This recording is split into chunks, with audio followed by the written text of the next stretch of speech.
بسم الله الرحمن الرحيم.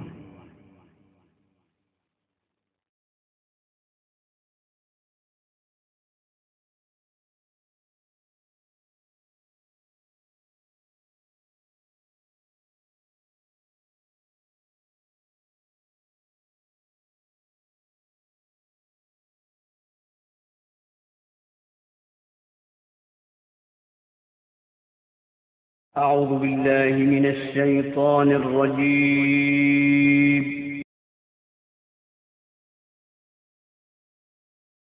بل اتبع الذين ظلموا أهواءهم بغير علم فمن يهدي من أضل الله وما لهم من ناصرين. فأقم وجهك للدين حنيفا فطرة الله التي فطر الناس عليها لا تبديل لخلق الله ذلك الدين القيم ولكن أكثر الناس لا يعلمون.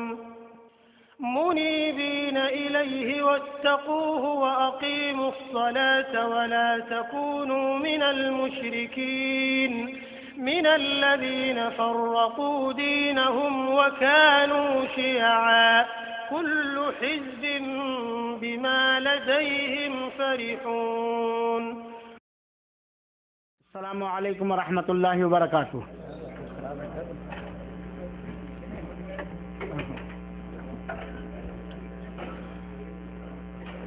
الحمدللہ وحدہ والصلاة والسلام علی من لا نبی بعدہ.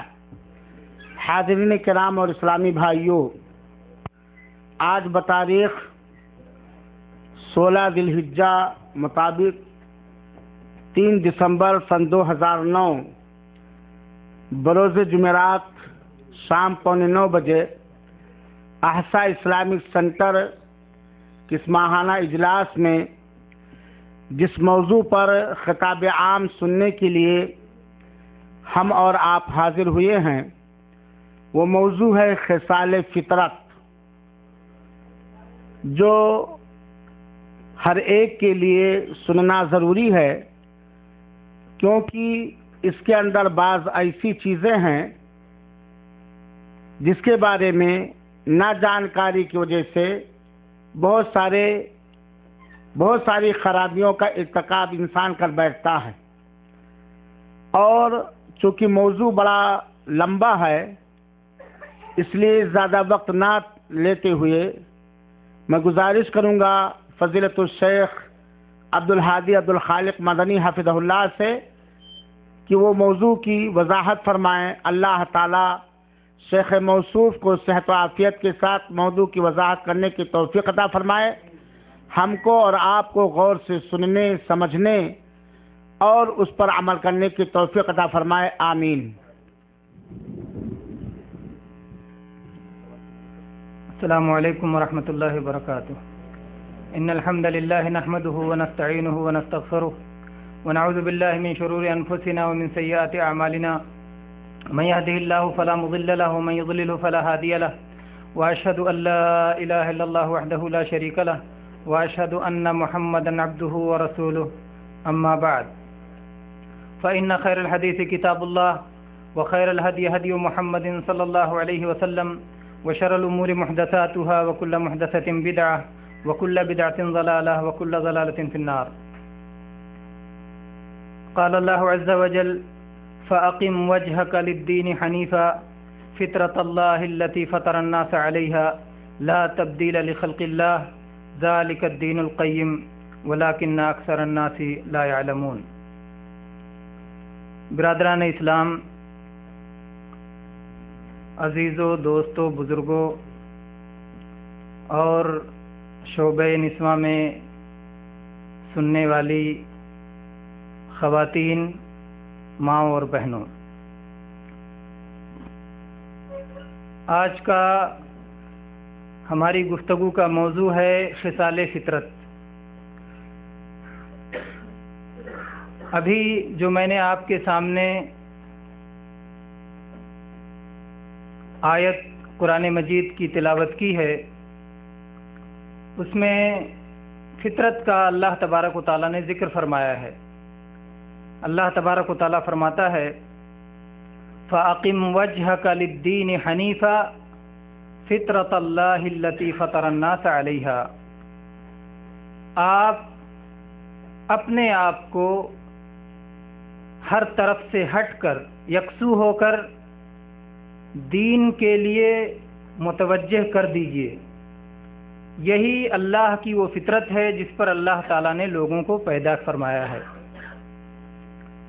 اور اللہ کے بنائے میں کوئی تبدیلی نہیں ہے، یہی سیدھا دین ہے، لیکن اکثر لوگ نہیں جانتے۔ اس آیت کو ہم تھوڑا اور پہلے سے اگر پڑھتے ہیں، کئی آیتیں ملا کر کے پڑھتے ہیں تو اس کا معنی اور زیادہ واضح ہو جاتا ہے، اس لیے آئیے پہلے سے پڑھتے ہیں۔ اللہ تبارک و تعالیٰ نے فرمایا ضرب لکم مثلا من انفسکم هل لکم مما ملکت ایمانکم من شرکاء فیما رزقناکم فانتم فیہ سواء تخافونہم کخیفتکم انفسکم كذلك نفصل الآيات لقوم يعقلون بل اتبع الذين ظلموا أهواءهم بغير علم فمن يهدي من أضل الله وما لهم من ناصرين فأقم وجهك للدين حنيفا فطرة الله التي فطر الناس عليها لا تبديل لخلق الله ذلك الدين القيم ولكن أكثر الناس لا يعلمون۔ اللہ تعالیٰ نے فرمایا کہ اللہ تعالیٰ ایک مثال بیان کر رہا ہے تمہارے اپنے آپ کا، تمہاری اپنی جانوں کا اللہ تعالیٰ ایک مثال بیان کرتا ہے۔ مثال کیا ہے؟ کیا ایسا ہے کہ اللہ نے تمہیں جو رزق عطا فرمایا ہے تم اپنے غلاموں کو اس میں شریک کر سکتے ہو؟ اللہ نے جو کچھ تمہیں عطا کیا ہے، جو روزی دی ہے، کیا تم اپنے غلاموں کو اس میں شریک کر سکتے ہو اس طرح سے کہ وہ تمہارے برابر ہو جائیں اور تم ان سے اسی طرح خطرہ محسوس کرو جس طرح تم اپنوں سے خطرہ محسوس کرتے ہو؟ اللہ تعالیٰ نے یہ مثال بیان فرمائی۔ اللہ تعالیٰ نے کیا مثال بیان فرمائی؟ کیا ایسا ہو سکتا ہے کہ جو تمہارے غلام ہیں تم اللہ کی دی ہوئی روزی میں، یعنی اپنی جائیداد میں، اپنی ملکیت میں، تم ان کو اپنا شریک بنا لو، اپنا ساجھی بنا لو، اپنا پارٹنر بنا لو اور پھر ان سے ویسے ہی خطرہ محسوس کرو جیسے تم کسی اپنے سے خطرہ محسوس کرتے ہو؟ ظاہر بات ہے کہ ایسا نہیں ہو سکتا ہے۔ اللہ تعالیٰ نے فرمایا کہ کذالک نفصل الآیات لقوم یعقلون، عقل والوں کے لیے ہم ایسے ہی نشانیوں کو، آیتوں کو کھول کھول کے بیان کرتے ہیں۔ پھر اللہ تعالیٰ نے فرمایا لیکن جو ظالم ہیں اور جو اپنی خواہشات کی پیروی علم کے بغیر کر رہے ہیں وہ اپنی خواہشات کے پیچھے بھاگ رہے ہیں۔ اللہ نے کھول کھول کے نشانیاں بیان کر دیں لیکن اس کے باوجود وہ اپنی خواہشات کے پیچھے بھاگ رہے ہیں، تو جسے اللہ گمراہ کر دے اسے کون ہدایت دے سکتا ہے، اور ان کا پھر کوئی مددگار نہیں ہوگا۔ پھر اللہ تعالیٰ نے فرمایا آپ اے اللہ کے نبی محمد صلی اللہ علیہ وسلم اپنے چہرے کو ہر طرف سے ہٹا کر کے ایک اللہ کی طرف اپنے دین کو متوجہ کر لیجئے، یعنی لوگ ادھر ادھر جائیں۔ یہ اللہ کی فطرت ہے جس پر اللہ نے لوگوں کو پیدا کیا ہے، اور اللہ کی تخلیق میں کوئی تبدیلی نہیں ہے، یہی سیدھا دین ہے، لیکن اکثر لوگ نہیں جانتے۔ اب آپ سمجھ گئے ہوں گے کہ فطرت کا معنی کیا ہے۔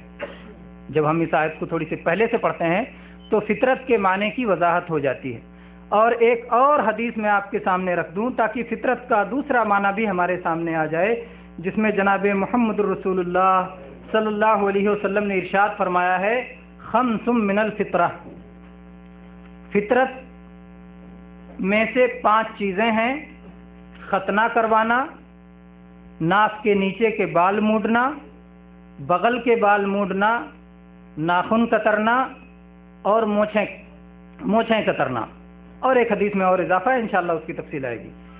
تو فطرت گویا 2 فطرت ہوئی۔ فطرت جب کہا جائے تو اس میں 2 باتیں آ جاتی ہیں، ایک وہ جس کا تعلق دل سے ہے، ایک وہ فطرت جس کا تعلق دل سے ہے، روح سے ہے، اور ایک وہ فطرت جس کا تعلق ہمارے جسم سے ہے۔ تو اللہ کے نبی صلی اللہ علیہ وسلم کی حدیث میں جن باتوں کا ذکر آیا ہے وہ فطرت ہے جن کا تعلق ہمارے جسم کی صفائی اور ستھرائی سے ہے، اور جس کا اس آیت میں تذکرہ ہوا ہے وہ فطرت ہے، وہ دونوں کو شامل ہے، لیکن اس میں پہلے اولین جو چیز داخل ہے، پہلے جو چیز داخل ہے وہ فطرت ہے جس سے روح کی پاکی ہوتی ہے، جس سے دل کی طہارت ہوتی ہے۔ تو اسی لیے کہتے ہیں کہ فطرت دو ہے، ایک وہ فطرت ہے جو کہ دل کی طہارت کا بندوبست کرتی ہے، اور ایک فطرت وہ ہے جو جسم کی طہارت اور تزکیے پر ہمیں ابھارتی ہے۔ میرے بھائیوں، اور اسی فطرت کی طرف اللہ کے نبی کریم صلی اللہ علیہ وسلم نے اپنی اس حدیث میں بھی اشارہ فرمایا ہے جس میں آپ نے فرمایا کل مولود یولد علی الفطرہ فابواہ یحودانہ او ینصرانہ او یمجسانہ۔ بخاری و مسلم کی روایت ہے کہ ہر بچہ اپنی فطرت پہ پیدا ہوتا ہے، لیکن اس کے بعد اس کے ماں باپ اسے یہودی بنا دیتے ہیں، یا نصرانی بنا دیتے ہیں، یا مجوسی بنا دیتے ہیں۔ اس میں یہ نہیں کہا گیا یا مسلمان بنا دیتے ہیں، یہ حدیث میں نہیں ہے، کیونکہ مسلمان ہونا ہی اس کی فطرت ہے، اللہ کو پہچاننا ہی اس کی فطرت ہے، اور اپنے خالق کو جاننا ہی اس کی فطرت ہے، اور اپنے خالق سے ہٹ کر کے کسی کو شریک بنا لینا اپنے خالق کا، یہ فطرت سے انحراف ہے، کیونکہ عبودیت اور بندگی یہ انسانی فطرت ہے، اور یہ بندگی جب اپنے اصل سے ہٹ جاتی ہے تو یہ فطرت سے انحراف ہو جاتا ہے۔ تو یہودیت یہ فطرت سے انحراف ہے، نصرانیت یہ فطرت سے انحراف ہے، مجوسیت یہ فطرت سے انحراف ہے، اور اسلام کے علاوہ جتنے بھی ادیان ہیں سب یہ فطرت سے انحراف ہیں۔ صرف اسلام یہ دین فطرت ہے جو فطرت کو کچلتا نہیں ہے، جو فطرت کے مخالف نہیں ہے، بلکہ فطرت کے موافق ہے اپنی تمام شریعت میں۔ یعنی دین اسلام کے جتنے قانون ہیں، جتنے نظام ہیں، جتنے بندگی کے اصول ہیں، سب کے سب میں دین اسلام پورا فطری دین ہے، اور فطرت سے کبھی بھی ٹکراتا نہیں ہے۔ میرے بھائیو، جناب محمد رسول اللہ صلی اللہ علیہ وسلم نے جب شہر مکہ میں فطرت کی آواز بلند فرمائی، مکہ کے پہاڑوں میں، مکہ کی وادیوں میں جب یہ فطرت کی آواز بلند کی، تو جن لوگوں کی فطرت جس قدر سلیم تھی اسی قدر وہ بڑھ کے پہلے آئے، آگے آئے، اور چنانچہ آپ کی آواز پہ لبیک کہا۔ آپ کی آواز پہ ابو بکر صدیق رضی اللہ عنہ نے لبیک کہا، آپ کی آواز پہ علی رضی اللہ عنہ نے لبیک کہا، آپ کی آواز پہ خدیجہ رضی اللہ عنہا نے لبیک کہا، آپ کی آواز پہ زید ابن حارثہ رضی اللہ عنہ نے لبیک کہا، اور اس کے بعد اور بہت سارے لوگوں نے آپ کی آواز پہ لبیک کہا۔ تو یہ وہ لوگ تھے جن کی فطرت سلیم تھی، اور جن کو وہ عہد یاد دلانے کی ضرورت تھی جو عہد اللہ تبارک و تعالیٰ نے ازل میں سب سے لیا ہے، ہم سب سے لیا ہے، جس کو ہم عہد الست کہتے ہیں، جو قرآن پاک میں اللہ تعالیٰ نے مختصر طور پہ جس کی طرف اشارہ کیا ہے۔ اللہ تبارک و تعالیٰ نے فرمایا کیا تم کو وقت یاد نہیں جب کہ اللہ تبارک و تعالیٰ نے تم سے پوچھا تھا اور تم اپنی ماؤں کے پیٹ میں تھے، الست بربکم قالوا بلا، سب نے کہا تھا۔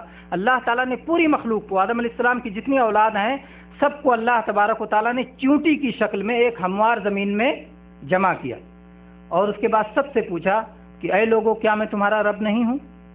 سب نے کہا اللہ ضرور تو ہمارا رب ہے، سب نے اقرار کیا۔ پھر اللہ تعالیٰ نے کہا کہ دیکھو دنیا میں جانا تو اسے بھول نہ جانا، اور اسی کو یاد دلانے کے لیے انبیاء کرام آتے ہیں۔ انبیاء کرام آتے ہیں، کہتے ہیں سب تم نے عہد کیا ہے، تم اللہ کے بندے ہو، تمہارے دل میں اللہ تعالیٰ نے یہ بات رکھی ہے، اور تم اگر اپنی فطرت پہ غور کرو تو تمہیں اپنی بندگی، اپنی کمزوری، اپنا عجز، اپنا نیاز، اور اللہ تبارک و تعالیٰ کے سامنے اپنی بے بسی تمہیں یاد آئے گی، اس لیے تم اللہ تبارک و تعالیٰ کو اپنا سچا معبود جانو۔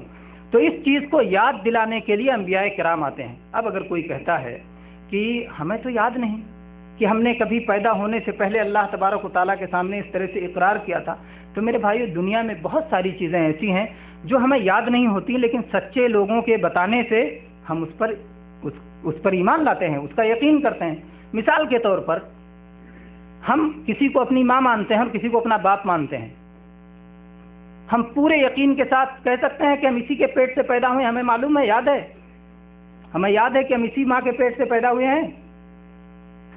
نہیں، ماں کے بارے میں بھی آپ نہیں کہہ سکتے کہ مجھے یاد ہے کہ میں اپنی ماں کے پیٹ سے پیدا ہوں۔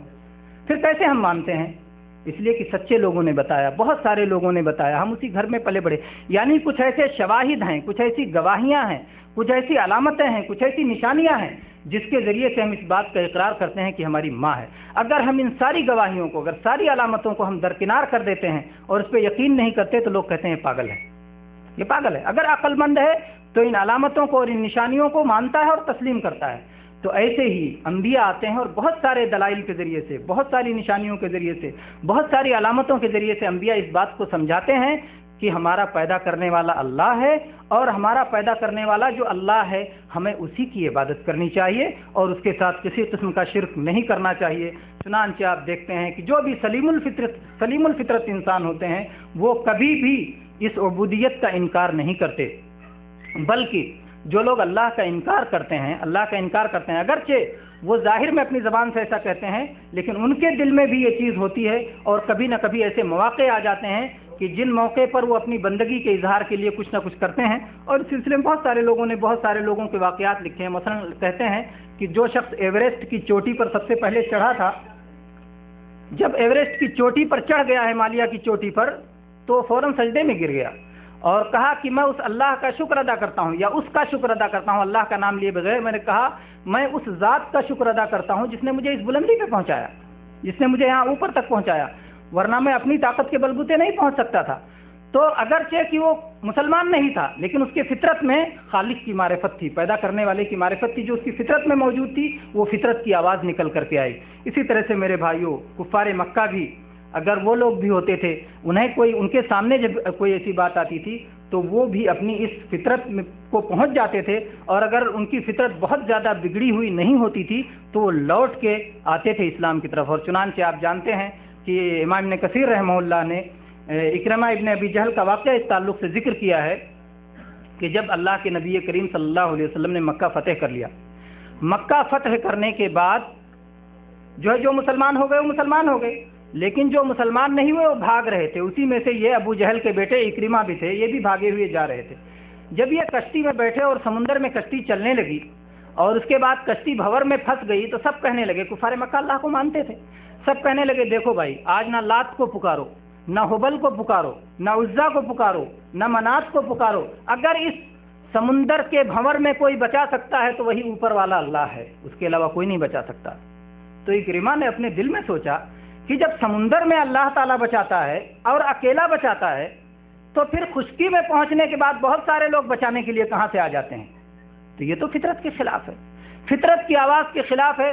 چنانچہ انہوں نے فوراً فطرت کی آواز پہ لبیک کہا اور اپنے دل میں عہد کیا کہ اے اللہ اگر تو نے مجھے بحفاظت سمندر کے اس طوفان سے مجھے نکالا تو اے اللہ میں جناب محمد رسول اللہ صلی اللہ علیہ وسلم کے پاس جاؤں گا اور میں اس توحید کا اقرار کروں گا، اس کلمہ لا الہ الا اللہ کا اقرار کروں گا جس لا الہ الا اللہ کی طرف جناب محمد رسول اللہ دعوت دے رہے ہیں، کیونکہ جب سمندروں میں اور طوفانوں میں اور تھپیڑوں میں صرف اللہ تعالیٰ ہی بچاتا ہے تو وہی خشکیوں میں بھی بچائے گا۔ خشکیوں میں بچانے کے لیے ہم دوسروں کو شرک نہیں کر سکتے۔ میرے بھائیوں، یہ فطرت کا مختصر سا بیان تھا کہ یہ ایک فطرت ہے اور یہ فطرت کی آواز ہے، لیکن آج کتنے دکھ اور افسوس کی بات ہے کہ بہت سارے مسلمان کلمہ پڑھنے والے، لا الہ الا اللہ کے پڑھنے والے بھی اس فطرت سے منحرف ہو گئے ہیں۔ غیر اگر منحرف ہو تو فطرت کو انہوں نے جس ماحول میں آنکھ کھولی، جہاں انہیں پرورش ہوئی اور جو ان کے چاروں طرف جو ان کے پاس علم تھا وہ دھوکہ تھا، شراب تھا، گمراہی تھی، وہ بھٹک گئے۔ لیکن جس نے لا الہ الا اللہ کا کلمہ پڑھا اور اس بات کا اقرار کیا کہ اللہ کے سوا کوئی سچا معبود نہیں ہے، اگر وہ بھٹکتا ہے تو افسوسناک ہے۔ وہ دیکھیں، اگر آپ چلے جائیں آج آپ دیکھیں مزارات کو جا کر کے دیکھ لیں، جہاں پر کہ لوگوں کی کلمہ پڑھنے والوں کی، اس میں غیر کلمہ پڑھنے والے بھی آتے ہیں لیکن اصل کلمہ پڑھنے والوں کے نام سے ہوتا ہے، مسلمان بزرگ اس میں مدفون ہوتے ہیں، وہاں لائن لگی ہوئی ہے۔ کوئی بیمار ہوا، بھاگے چلے گئے، کہاں جا رہے ہو؟ اجمیر جا رہے ہیں۔ کہاں جا رہے ہو؟ کہ چھوچھے شریف جا رہے ہیں۔ کہاں جا رہے ہو؟ ملتان جا رہے ہیں۔ کہاں جا رہے ہو؟ فلاں۔ اس طرح سے کوئی رفاعی کی درگاہ پہ، کوئی بدوی کی درگاہ پہ، کوئی چشتی کی درگاہ پہ، کوئی سہروردی کی درگاہ پہ، کوئی اور نہ جانے کن کن درگاہوں پر، کن کن مزاروں پر، کن کن قبروں پر چلے جا رہے ہیں۔ اللہ بھول گئے، اللہ کو بھول گئے۔ کون میرے بھائیو یاد دلائے گا کہ سب سے ہٹ کر کے ایک اللہ کی طرف آؤ؟ یہ قرآن کی آیت ہے جس میں اللہ تعالیٰ کہتا ہے اپنی فطرت کی طرف پلٹو، فَأَقِمْ وَجْهَكَ لِلدِّينِ حَنِيفًا، اپنے چہرے کو ہر طرف سے کٹ کر، حنیف کہتے ہیں ہر طرف سے جو کٹ کر ایک اللہ کی طرف آ جائے۔ اسی لیے نبی ابراہیم علیہ السلام کی ملت کو کیا کہتے ہیں؟ ملت حنیفیہ۔ اور اسی قرآن پاک میں اللہ تعالیٰ نے اس کا ذکر کیا ہے، فَاتَّبِعْ مِلَّةَ إِبْرَاهِيمَ حَنِيفًا، اور ابراہیم علیہ السلام کو اللہ نے حنیف قرار دیا۔ ہر طرف سے کٹ کر ایک اللہ کی طرف آ جاؤ اور اپنے چہرے کو ایک اللہ کے لیے سیدھا کر دو، اپنے چہرے کو ایک اللہ، ہر طرف سے کٹ کے ایک اللہ کی طرف آ جاؤ۔ یہی وہ فطرت ہے جس پر اللہ کے نے لوگوں کو پیدا کیا ہے، اور اس فطرت میں کوئی تبدیلی نہیں ہے۔ میرے بھائیوں، جیسے کہ مزارات جو ہے آباد ہیں، مسجدیں اس کے مقابلے میں ویران ہیں۔ جبکہ مسجد میں جاتا ہے آدمی تو اللہ کا ذکر کرتا ہے، اور مسجدیں اللہ کے ذکر کے لیے بنائی گئی ہیں، اور مسجدوں کے بارے میں خاص طور پر اللہ تبارک و تعالیٰ نے فرمایا ہے وَأَنَّ الْمَسَاجِدَ لِلَّهِ فَلَا تَدْعُوا مَعَ اللَّهِ أَحَدًا۔ یہ مسجدیں اللہ کا گھر ہیں، مسجدیں اللہ کے لیے ہیں، اس میں اللہ کے سوا اور کسی کو نہ پکارو۔ تو یہ مسجدیں جو اللہ کو پکارنے کے لیے بنائی گئی ہیں، آج لوگ اس کو چھوڑ کر کے ان جگہوں پر بھاگ رہے ہیں جہاں پر کہ غیر اللہ کو پکارا جاتا ہے، اور یہ فطرت سے انحراف کا ایک طرح سے بازار گرم ہے۔ اسی طرح سے میرے بھائیوں، بیمار ہو جائے اللہ تعالیٰ، اگر آدمی بیمار ہو جائے تو شفا کس سے مانگنا چاہیے؟ ڈاکٹر سے، یا ڈھونگی بابا لوگوں سے، یا منتر پڑھ کے پھونکنے والوں سے، یا جو ہے تعویذ بنانے والوں سے؟ نہیں، اللہ سے شفا مانگنا۔ چنانچہ ابراہیم علیہ السلام، جن کی ملت کو ملت حنیفیہ کہا جاتا ہے، جو فطرت پہ تھے اور جو فطرت کے عملی احکام بھی جن کی سنت ہیں اور علمی احکام بھی جن کی سنت ہیں، وہ ابراہیم علیہ السلام کیا فرماتے ہیں؟ وَإِذَا مَرِضْتُ فَهُوَ يَشْفِينِ وَإِذَا مَرِضْتُ فَهُوَ يَشْفِينِ، جب میں بیمار ہوتا ہوں تو مجھے اللہ شفا دیتا ہے۔ اللہ سے رجوع کرنے کا انہوں نے ذکر کیا، لیکن آج کیا ہے؟ لوگ تعویذوں کے پیچھے بھاگ رہے ہیں، ڈھونگی باباؤں کے پیچھے بھاگ رہے ہیں، اور علماء دین کی طرف جو کہ انہیں صحیح طریقہ بتا سکتے ہیں ان کی طرف رجوع نہیں کرتے، ان کی طرف نہیں آتے کہ وہ دعائیں سیکھیں جن دعاؤں کے ذریعے سے اللہ تبارک و تعالی ہمیں شفا عطا کرتا ہے، اور ہماری مصیبتوں کو دور کرتا ہے، اور ہماری بیماریوں کو ختم کرتا ہے۔ اسی طرح سے میرے بھائیوں، ہم خود بھی وہ شرعی دعائیں یاد نہیں کرتے جن شرعی دعاؤں کے ذریعے سے ہم یہ اپنی بیماریوں میں، اپنی مشکلات میں اللہ تعالیٰ کی طرف رجوع کر سکتے ہیں۔